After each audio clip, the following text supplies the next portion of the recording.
Très rapidement, donc moi je suis Julien Pelletier, je suis le responsable de toute l'équipe au niveau IMIA, avant-vente et consulting chez l'éditeur Semarchi. Je gère également toute l'équipe training au niveau global. Semarchi, en quelques mots, on est une société d'origine française. Toute la R&D est basée à Lyon encore aujourd'hui. Donc on a une grosse partie des effectifs qui sont présents encore en France, même si aujourd'hui, comme beaucoup, on est dans les mains d'un fonds d'investissement américain. Qui on est? Donc on est un acteur leader mondial reconnu du marché du data management. Donc on était dans le Magic Quadrant au niveau des leaders ces dernières années jusqu'en 2022 et puis RIP, j'ai envie de dire, puisque le Gartner a décidé de tuer le Magic Quadrant du MDM. Et depuis, on est dans ce qu'ils appellent le Voice of Customer, donc c'est un nouveau quadrant qui est un peu plus intéressant pour nous parce qu'il met en avant le ressenti des clients et le sentiment positif des clients. Et là, on est encore dans ce qu'on appelle les Customer Choice, donc dans le carré des leaders. Très rapidement, qui est Semarchi? Donc on a à peu près 330 clients au niveau mondial, je parle de clients actifs, au niveau mondial dans tous les secteurs d'activité. Le retail n'est pas notre plus petit secteur d'activité, ça doit être le deuxième en termes de taille, derrière le secteur FSI. En termes d'effectifs, on est à peu près 200 personnes au niveau mondial, ça bouge beaucoup, on a une grosse dynamique, dont la moitié en France, notamment parce qu'on a toute la partie R&D produits en France.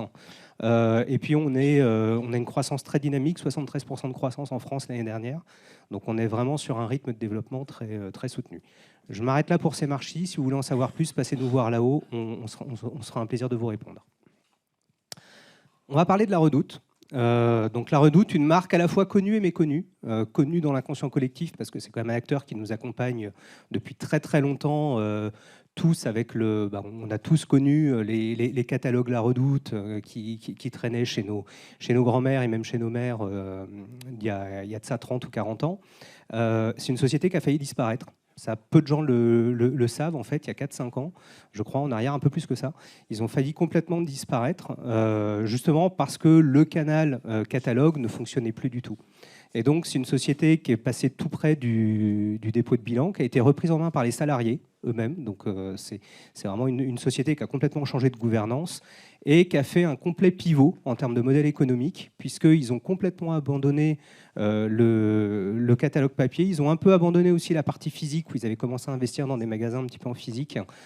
Sur la totalité de leur gamme, ils se sont recentrés sur quelques activités pour vraiment rentrer de plein pied dans une stratégie marketplace. Donc c'est un mouvement qu'ils ont fait, pas pour devenir une énième marketplace sur le marché, mais vraiment pour être une marketplace haut de gamme. C'est vraiment le positionnement qui veut les driver. Et en quoi ils veulent être une marketplace haut de gamme? C'est qu'ils veulent proposer une expérience d'achat très différenciante à leurs clients. Et c'est le cœur du sujet dont on va parler en fait aujourd'hui.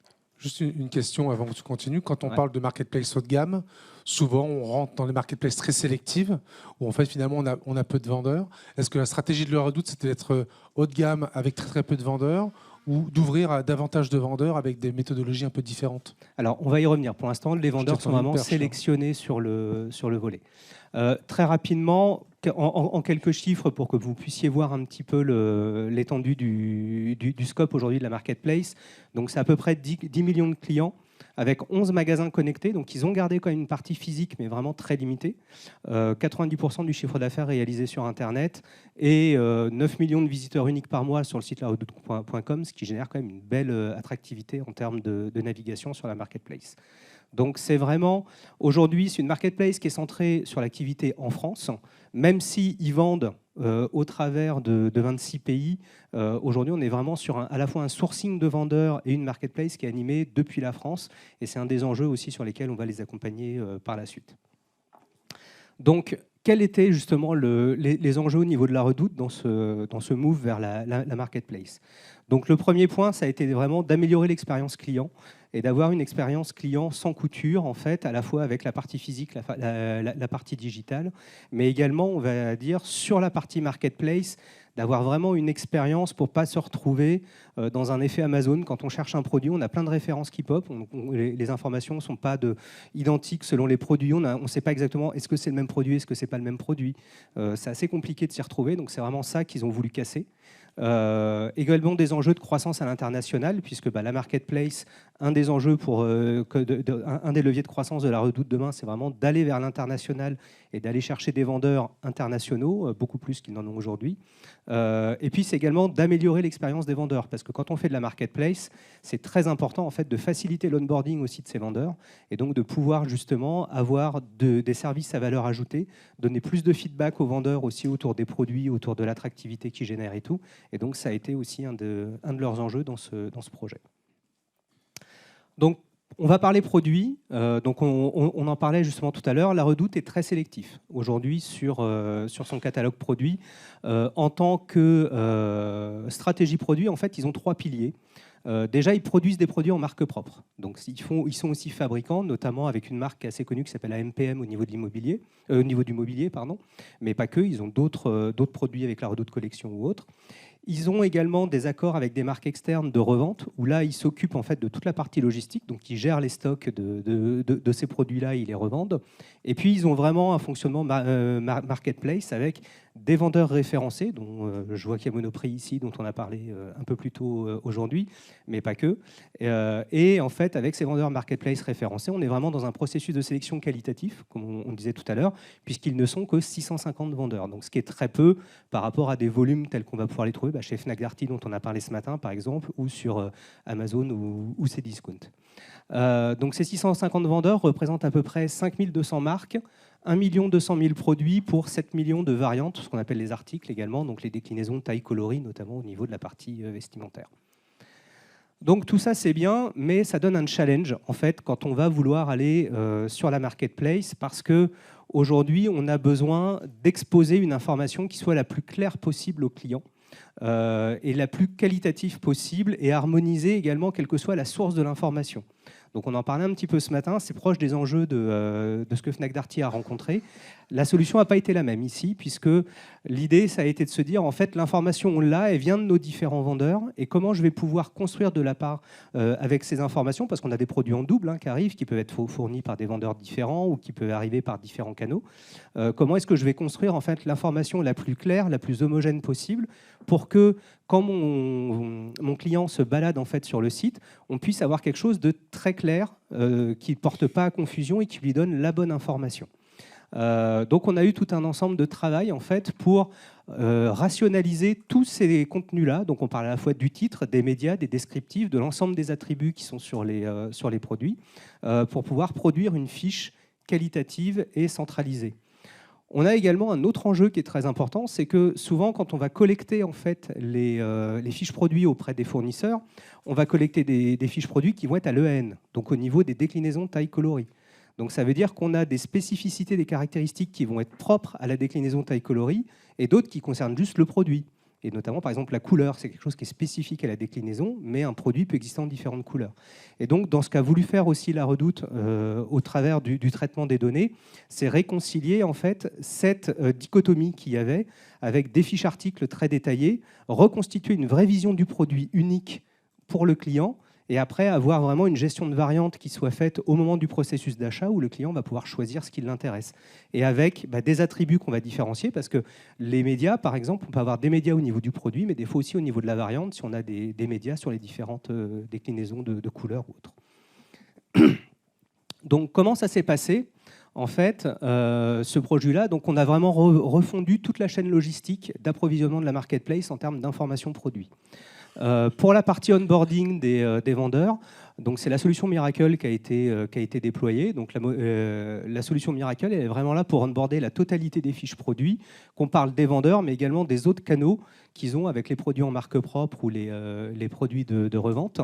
Et une fois que les données sont intégrées en fait dans Miracle, il y a un premier niveau de dédoublonnage qui est opéré par Miracle, notamment sur la base des EAN, pour essayer d'identifier parmi tous les articles que je connais, quels sont ceux qui sont les mêmes articles.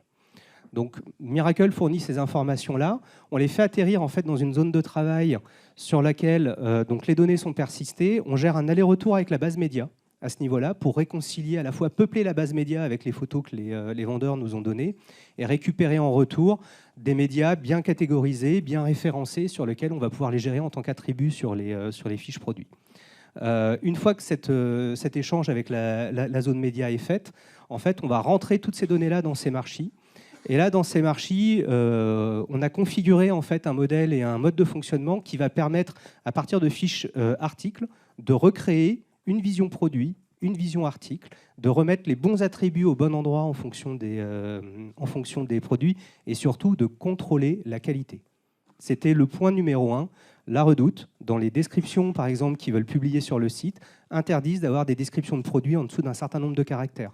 Quand on parle des caractéristiques détaillées, on parlait des diagonales d'écran, des choses comme ça, ils imposent qu'en fonction de certaines classes de produits, il y a un certain nombre de caractéristiques obligatoires qui soient renseignées. Donc on n'a pas été chercher pour le moment de l'IA pour compléter en fait ces informations-là ou les inventer quand elles n'existaient pas. Par contre, ils sont extrêmement sélectifs et un produit qui ne respecte pas les critères qualité n'ira jamais plus loin que la zone de référentiel où il sera identifié et flagué avec des défauts de qualité. C'est vraiment un point très très important dans l'approche en fait de la Redoute.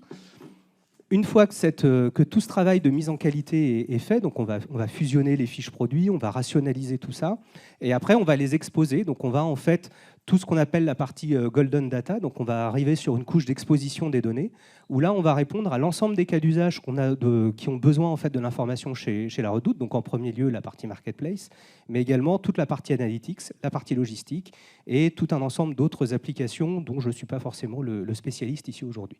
Mais on est vraiment sur une chaîne de production de données bout en bout, et qui est vraiment pertinente, on va dire, par rapport aux besoins qu'ils avaient, aux cas d'usage qu'ils avaient besoin d'adresser. Donc, ça n'a pas été un projet magique, ça a été un projet qui a été assez même compliqué pour la Redoute. Pourquoi ? Parce qu'il y avait beaucoup de points de contrainte. Déjà, on a un calendrier métier qui est infernal chez la Redoute, avec des périodes très intenses au niveau business, notamment sur la population, enfin le peuplement de la chaîne produit, parce qu'il y a des grosses mises à jour avant les soldes, où tout le catalogue il est remis à jour, il y a de la saisonnalité, il y a beaucoup de choses, donc ce n'est pas à vous que je vais l'apprendre. Mais voilà, on est sur un rythme qui est quand même très très soutenu en termes d'animation de catalogue. On avait également, justement, par rapport à l'ancien système, une gestion de la bascule opérationnelle pour mettre en place ce nouveau système qui refondait quand même tout de A à Z, c'est-à-dire qu'on impactait également les chaînes logistiques, on impactait les processus de commande, on impactait toute la chaîne en fait, de valeur autour de la donnée produit chez la Redoute. Donc c'était un vrai challenge de réussir cette bascule dans le minimum de temps possible. Donc ça a été une vraie contrainte. Une organisation qui est complexe, je vais revenir juste après parce que ça a été aussi un des facteurs de succès du projet. Et puis vraiment une intégration très profonde de tous les métiers, ce qui veut dire que même pendant les phases de recette, on ne recettait pas juste un référentiel produit, on recettait est-ce que la commande allait fonctionner. Donc on était vraiment sur des process où on a tout retesté de A à Z. Et donc les bénéfices qu'ils ont obtenus, donc déjà il y a une vraie amélioration de l'expérience client, et on a encore des sujets d'amélioration sur lesquels on va travailler. Une meilleure expérience pour les vendeurs, ils vont être capables aussi d'onboarder maintenant beaucoup plus rapidement les nouveaux vendeurs. Un socle solide pour aller à l'international, ça c'était vraiment un enjeu très fort pour eux pour la suite. Ils ont gagné de la vitesse dans le processus de publication, puisque in fine, ce qu'ils cherchaient à faire, c'était aussi d'automatiser beaucoup de choses dans le référencement des nouveaux produits. Donc ça va leur permettre de monter en volume en fait, de produits publiés, et puis voilà, d'avoir des économies d'échelle et d'accélérer certains projets. Donc, quelles ont été les clés de succès en fait, de ce programme et pourquoi il a quand même réussi malgré toutes ces difficultés ? C'est déjà, ils ont eu dès le début une vision globale. Ils n'ont pas juste voulu faire un projet de MDM quelque part au milieu du référentiel, c'est qu'ils ont pris toute la problématique produit de bout en bout et ils ont réfléchi à de quoi est-ce qu'on a besoin, quelle est la meilleure solution dont on a besoin à chacune des étapes pour restructurer complètement notre chaîne produit. Ça a vraiment été un point fondamental. Et l'impact fort aussi du projet Marketplace et de la refonte de la Marketplace, puisqu'ils avaient déjà une Marketplace avant, mais elle a été quand même refondue au passage pour gagner en qualité et en vélocité. Après, il y a vraiment l'expertise des équipes clients, notamment l'expertise sur la qualité des données, qui a été très importante pour définir les bons critères par rapport aux données qu'ils souhaitaient publier, l'expertise sur la solution, l'expertise technique sur la solution également, que ce soit sur Miracle ou sur CMarchi XDM. Et la collaboration a été très importante. On était sur un projet où il y avait 5 équipes métiers différentes, 7 équipes IT différentes, donc vraiment quelque chose un gros challenge organisationnel par rapport à tous les silos qui étaient impliqués dans cette chaîne. Et donc le vrai point de succès sur le projet a vraiment été la capacité à piloter en transverse complètement ce projet-là, à fédérer les équipes. Et c'était pas simple pour l'avoir vécu avec eux, et une importance clé de la communication. Et le dernier point, ça a été le pragmatisme, c'est que c'était quand même un projet ambitieux, ça a duré plusieurs mois, mais ils ont réussi à le délivrer avec de l'agilité, à mettre en place en fait une vraie dynamique pour apporter de la valeur régulièrement, rassurer aussi au niveau des sponsors, et pour pouvoir arbitrer au quotidien en fonction de la criticité des besoins métiers. En quelques mots, ça ne s'arrête pas là. Donc, on a encore aujourd'hui sur des projets qui sont en cours en fait, sur l'amélioration de l'expérience utilisateur, donc notamment en améliorant la taxonomie. On a un sujet en cours là, autour de tout le référentiel de taille pour pouvoir avoir une expérience unique en fait, autour du référentiel de taille. C'est un problématique dans la partie retail vestimentaire qui est assez connue. On a également toute une réflexion en cours autour de la gestion des prix de référence et des prix marqués pour leur communauté d'utilisateurs, de clients privilégiés, et le déploiement à l'international qui est dans les tuyaux. Et puis après, sur d'autres domaines, on commence aussi à travailler avec eux maintenant sur le référentiel client. Voilà, j'en ai fini. Il nous reste, on a un peu débordé. On a à peine débordé, Julien. J'ai quand même une question pour toi. Je vais essayer même d'en poser plusieurs. Mais tu parles de données produits et pourtant, tu ne parles pas de PIM.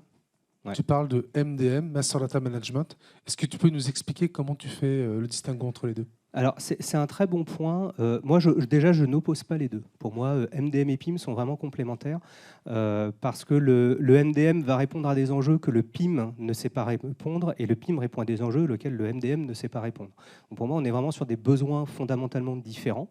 Dans le cadre de la Redoute, aujourd'hui, il n'est pas exclu que demain, ils aient besoin d'un PIM. On a beaucoup de clients qui couplent les deux, en fait, qui utilisent d'abord le MDM pour vraiment la gestion de la gouvernance de la donnée produit et la rationalisation de l'information produit, et le PIM pour à la fois compléter l'information d'un point de vue marketing, gérer par exemple les versions linguistiques des produits, pour gérer la diffusion avec les connecteurs sur un certain nombre de canaux et compagnie, avec des critères de diffusion. Donc je dirais qu'il faut savoir aussi choisir le bon outil par rapport à son besoin.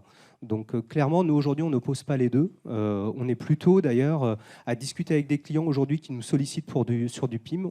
On dit non, on ne fait pas de PIM, on leur explique ce qu'on fait et après on voit si on peut avoir un impact en fait dans leur environnement ou pas. Ok, merci. Deuxième question, quand on fait un projet comme ça, forcément on fait des erreurs. Ouais. Quand on revient après, on se dit on aurait pu faire différemment.